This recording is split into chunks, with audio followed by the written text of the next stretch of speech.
നൃത്തവാദ്യാഘോഷങ്ങളോടുകൂടി സംസ്ഥാനതല ഓണാഘോഷങ്ങൾക്ക് തുടക്കമായിട്ടുണ്ട്. മുഖ്യമന്ത്രി പിണറായി വിജയൻ ഓണാഘോഷ പരിപാടികളുടെ ഉദ്ഘാടനം നിർവഹിച്ചു. മലയാള സിനിമാ താരം ഫഹദ് ഫാസിലും പ്രശസ്ത നർത്തകി മല്ലിക സാരാഭായിയുമായിരുന്നു ചടങ്ങിലെ വിശിഷ്ടാതിഥികൾ.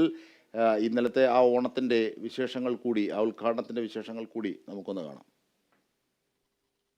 വാദ്യഘോഷമേളങ്ങളോട് കൂടിയാണ് ഇത്തവണത്തെ ഓണാഘോഷ പരിപാടിക്ക് തിരിതെളിഞ്ഞത്.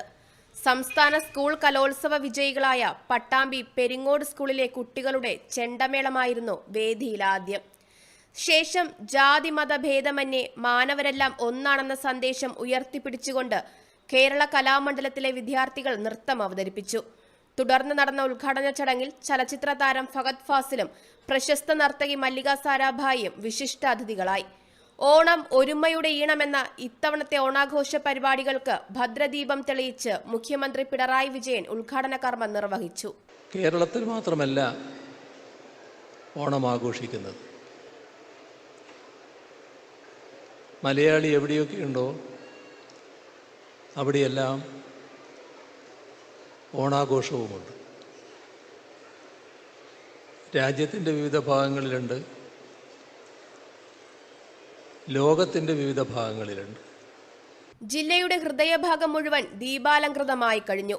ഒരാഴ്ച നീണ്ടു നിൽക്കുന്ന പ്രൗഢഗംഭീരമായ ഓണവിരുന്നാണ് സംസ്ഥാന വിനോദസഞ്ചാര വകുപ്പിന്റെ നേതൃത്വത്തിൽ ഒരുക്കിയിരിക്കുന്നത്.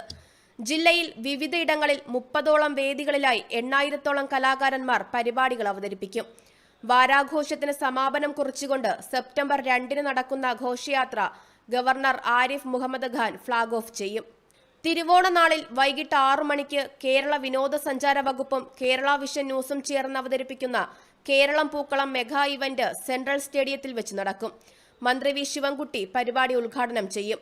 മന്ത്രി PA Muhammad Riyas, IB Satheesh MLA, Adoor Prakash MP എന്നിവർ പങ്കെടുക്കും. തുടർന്ന് പ്രമുഖ മ്യൂസിക് ബാൻഡ് മസാല കോഫി അവതരിപ്പിക്കുന്ന സംഗീത നിശയും അരങ്ങേറും. Kerala vision news, Thiruvananthapuram.